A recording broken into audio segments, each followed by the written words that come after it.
সুপ্রিয় দর্শক, চায়না একটি ছেলে কী পরিমাণ বুদ্ধি দিয়ে বড়শি ধরে মাছ ধরছে। মাছ ধরার সাথে সাথে সেটা আবার সিজার দিয়ে কেটে গ্যাসের চুলায় কীভাবে ভেজে ফেলতেছে দেখুন, এবং সাথে সাথে তারা সেটা খাদ্য আহার পরিবেশন করতেছে। আপনারাও চাইলে এই ধরনের করে মাছ ধরে সাথে সাথে ভেজে খেতে পারেন। মানে এই ধরনের ভিডিও পাওয়ার জন্য চ্যানেলটি সাবস্ক্রাইব করে দেবেন, পাশে বেল আইকনটি বাজিয়ে পাশে থাকবেন।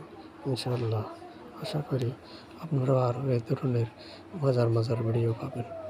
আপনারাও এর থেকে বুদ্ধি নিয়ে এভাবে মাছ ধরে সাথে সাথে ভেজে অনেক মাছ একেবারে ফ্রাই করে নিতে পারবেন। ধৈর্য ধরে ভিডিওটি দেখুন এবং চ্যানেলটি সাবস্ক্রাইব করুন। প্রয়োজনে এই ধরনের ভিডিও পাওয়ার জন্য একটি লাইক, একটি কমেন্ট বা একটি শেয়ার দিয়ে পাশে থাকবেন ইনশাআল্লাহ।